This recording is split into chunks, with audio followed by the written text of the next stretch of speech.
আসসালামু আলাইকুম। এফএমইনি টেক চ্যানেলের পক্ষ থেকে আপনাদের জানাই আন্তরিক শুভেচ্ছা ও অভিনন্দন। আজকের আলোচ্য বিষয় হচ্ছে মাইক্রোসফট এক্সেল 2017 এ 2007 আমরা গত পর্বের কয়েকটা ভিডিওতে শিখিয়েছিলাম কিভাবে ক্লিপবোর্ড এবং ফন্ট ইউজ করতে হয় বা কিভাবে এই ক্লিপবোর্ড এবং ফন্টের কাজগুলো করতে হয়। তো আজকে আমরা শিখবো হচ্ছে অ্যালাইনমেন্টের যাবতীয় বিষয়াদি। তো অ্যালাইনমেন্টের কাজ শিখতে হলে আমাদের অবশ্যই মাইক্রোসফট এক্সেল 2007 ওপেন করে নিতে হবে। তো চলুন শুরু করা যাক। তো প্রথমে আমাদের মাইক্রোসফট এক্সেল এটা ওপেন করে নিব। এটা হচ্ছে মাইক্রোসফট এক্সেলের যে ইন্টারফেস, এটা হচ্ছে মাইক্রোসফট এক্সেলের ইন্টারফেস। তো এখানে দেখুন একটা ডকুমেন্টের রিকভারি চলে আসছে, এটা জাস্ট আমরা ক্লোজ করে দেব। দেখুন এটা কিন্তু ক্লোজ করে দিলাম। তারপর এটা হচ্ছে আমাদের মাইক্রোসফট এক্সেলের ইন্টারফেস।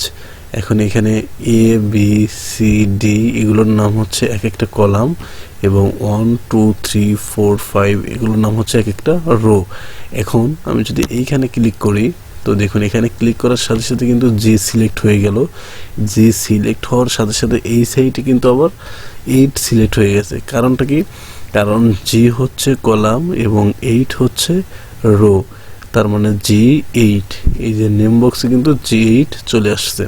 তারপরে এখানে যদি ক্লিক করি, ই আর হচ্ছে 9, যেহেতু 9 নাম্বার রো এবং ই নাম্বার কলামে আছে, এই কারণে নেম বক্স হবে E9। তো এই সম্পর্কিত বিষয়, অর্থাৎ যে বেসিক আলোচনা আমি করেছিলাম গত পর্বের ভিডিওতে, যারা দেখেননি এখন পর্যন্ত তারা অবশ্যই দেখে নেবেন। তো আজকে আমরা কাজ করব হচ্ছে অ্যালাইনমেন্ট নিয়ে। অ্যালাইনমেন্ট হচ্ছে 4 ধরনের। একটা হচ্ছে টপ অ্যালাইনমেন্ট, তারপর হচ্ছে বটম অ্যালাইনমেন্ট, রাইট অ্যালাইনমেন্ট এবং লেফট অ্যালাইনমেন্ট। তো এইসব অ্যালাইনমেন্টের সম্পর্ক নিয়ে আমরা আজকে আলোচনা করব। তো এখানে যদি আমি কোনো একটা ওয়ার্ড লিখি, বাংলাদেশ লিখলাম, বাংলাদেশ।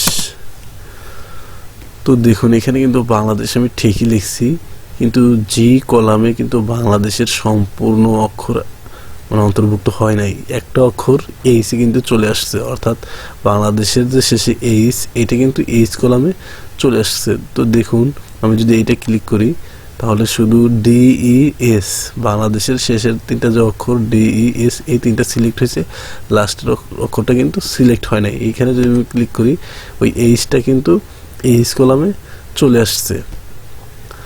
এখন আমরা এই বক্সটাকে কিভাবে বড় করব? যদি বক্সটাকে বড় করে এই এইচটাও বাংলাদেশের মধ্যে আনতে বা একটা বক্সের মধ্যে আনতে অনেক সুন্দর হবে যদি আনি।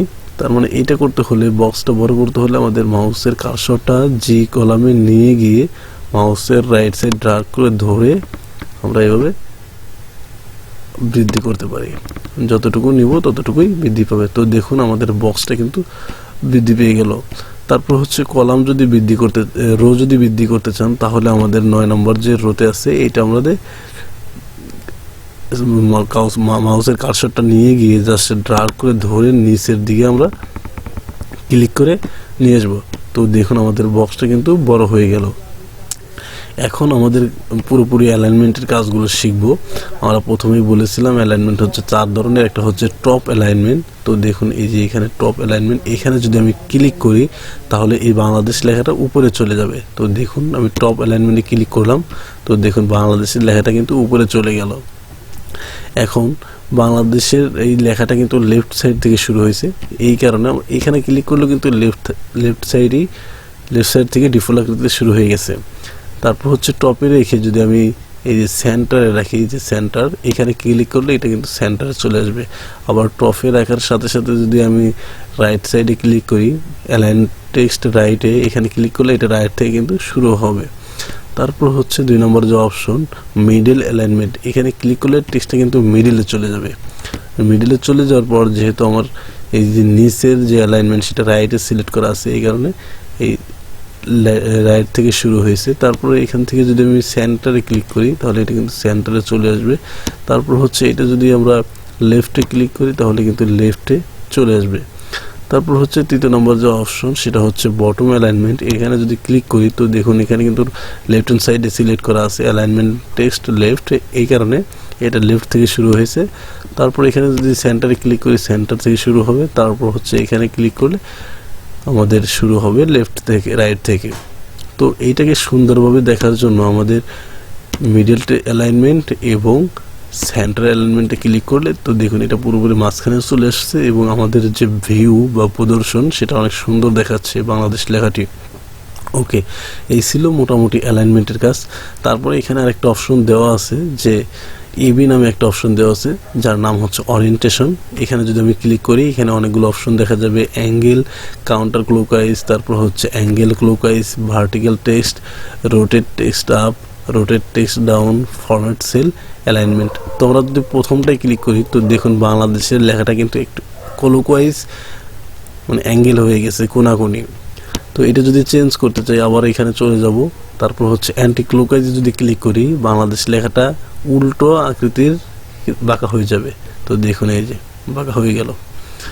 তারপর আমি 3 নম্বরটা ক্লিক করলি তাহলে ভার্টিক্যাল টেক্সট মানে উপর থেকে নিচের দিকে একটা অক্ষর করে নিচে নামতে থাকবে। তো দেখুন এই যে BANG এভাবে কিন্তু হবে।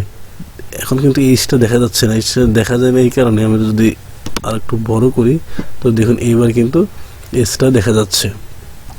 তো এটা ছিল হচ্ছে আমাদের ওরিয়েন্টেশনের যে কাজগুলো সেটা। এখন আপনি চাচ্ছেন যে বাংলাদেশ লেখাটা আগের অবস্থায় ফিরিয়ে নিতে ও এখানে রোটেট টেক্সট আপ আর হচ্ছে রোটেট টেক্সট ডাউন আপনারা দেখে নেবেন। এখন এই টেক্সটটা যদি আগের অবস্থায় ফিরিয়ে নিতে চাই তাহলে ফরম্যাট সেল অ্যালাইনমেন্ট এখানে আমরা ক্লিক করব। এখানে ক্লিক করার সাথে সাথে আমাদের একটা উইন্ডো ওপেন হয়ে যাবে। তো দেখুন উইন্ডো কিন্তু চলে আসছে।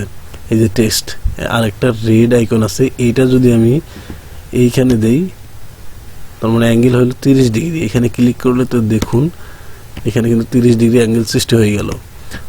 তারপর এখানে যদি আমি আবার ক্লিক করি আমি -30 ডিগ্রি যদি দেই তো দেখুন এটা কিন্তু নিচের দিকে অলরেডি চলে আসবে।